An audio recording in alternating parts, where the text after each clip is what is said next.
С вами Григорий Алексеевич, уважаемый Сергей Васильевич, члены президиума, уважаемые участники Гости форума. Разрешите мне поприветствовать вас от 15-тысячного коллектива из ГТУ имени Михаила Тимофеевича Калашникова и поблагодарить нашего давнего и верного партнера БТУ за приглашение на форум.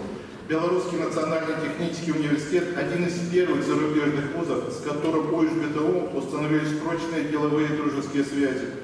Наш первый договор о сотрудничестве в области образования, научных исследований и академических обменов был заключен еще в прошлом веке, в 1999 году. И наше партнерство успешно развивается.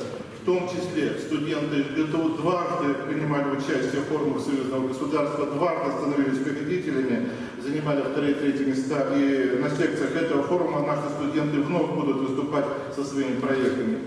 Не могу не отметить и наше взаимодействие в гуманитарной сфере, а потом уже сегодня говорилось, это международный студенческий пробег Ижевск-Минск, посвященный Дню Победы, который мы с белорусскими коллегами организовали впервые в 2003 году. С 2008 года к пробегу присоединились несколько российских вузов, и сейчас пробег является одним из пунктов мероприятий по развитию сотрудничества между правительством Белорусской республики и Удмуртской республики. Я также с удовольствием приветствую наших партнеров, которые, надеюсь, присутствуют здесь, представителей Белорусского госуниверситета, Белорусско-российского университета, Брестского государственного технического университета и, конечно, всех уважаемых коллег, которых сегодня гостеприимно собрал Минск. Я убежден, что тренд на развитие сотрудничества, всестороннее взаимодействие профессионалов всех стран имеет непосредственное отношение к теме нашего форума. Формулировка «глобальная энергетика», партнерство и устойчивое развитие стран и технологий можно было бы популярно перефразировать, как нам вместе обустроить нашу планету. Ключевые слова «вместе» и «планета». Нет нужды напоминать вам, уважаемые коллеги, что глобальная энергетика – это проблема, которая затрагивает жизненные интересы всего населения Земли, требует огромных материальных и финансовых средств, интеллектуального потенциала и совместных усилий всех государств мира.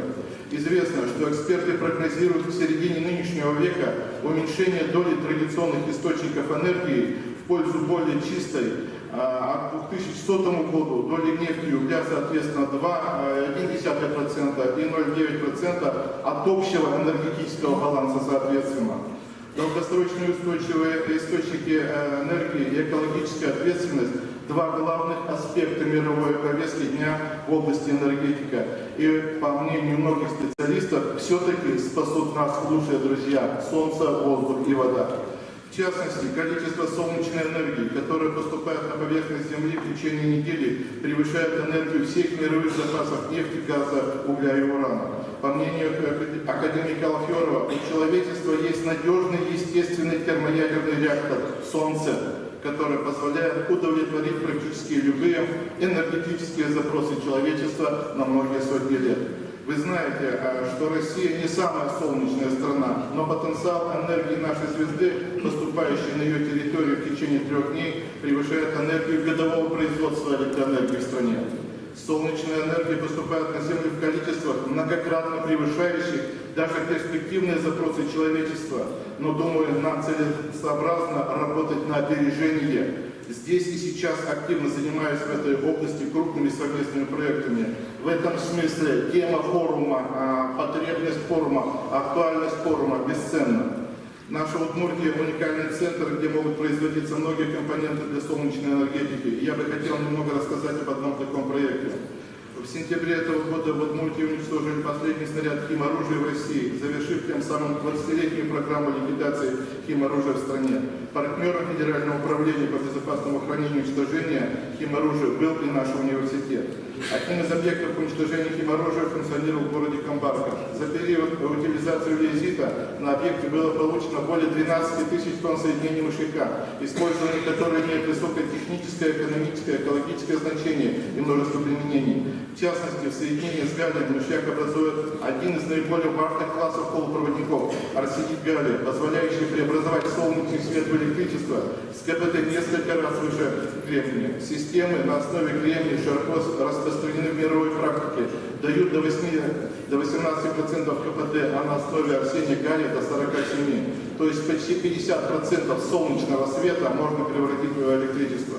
Сегодня в Удмуртской республике разработана концепция большого проекта агломерации моногородов Удмуртии на основе создания солнечного кластера. Одним из авторов и разработчиков проекта выступает наш университет. Проект на территории Удмуртии ложится идеально. Здесь находится Глазовский Чепецкий завод, завод «Телеком» и многие другие предприятия. Руководитель рабочей группы проекта, член межведомственной рабочей группы, председатель совета директоров «Телеком». «Телеком» – это ведущее российское предприятие нашей республики по производству конденсаторов, а также наш давний партнер. В списке наших совместных проектов организации высокотехнологического производства конденсаторов нового поколения выполнен при поддержке Миноборнауки общий объем 180 миллионов рублей. Два проекта по разработке образовательных программ, проектирование контроля качества, программно-инновационного развития самого Телекома и так далее. В сфере производства участниками нашего будущего кластера выступают Чепецкий механический завод, группа компаний «Беспилотные системы», «Ареал Шторм» и ряд других предприятий, вплоть до иностранных инвесторов из Китая. И, конечно, важная составляющая реализации этого проекта и агломерации моногородов – наша научно-техническая база. Значит, дорогие друзья, наш проект импортозамещающий, что сегодня является одним из трендов российской политики и экспортно ориентированный, прежде всего, на страны БРИКС, в большинстве своем расположенные в Южных широтах.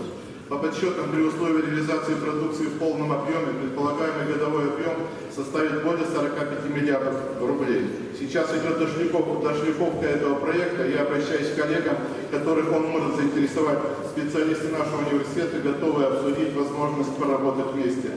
Добавлю, дорогие друзья, в заключение, что в последнее время у нас много говорится о роли вузов как драйверов развития и точках роста регионов. Тесной кооперации с властью и бизнесом. Это так называемая тройная спираль. Третья роль университетов, кроме науки и образования, ответственность за взаимодействие с местными сообществами, за развитие региона, за социальное развитие, а в ряде стран такие подходы закреплены законом. Очевидно, что международная научно-техническая кооперация сегодня стала системным фактором, определяющим успех крупнейших научных проектов и тем более решения глобальных общемировых проблем. Я глубоко уверен, что роль вузов в этой кооперации будет только возрастать. Разрешите мне поприветствовать всех участников форума, пожелать успехов, добра, а студентов Епуха Лидера. Благодарю за внимание.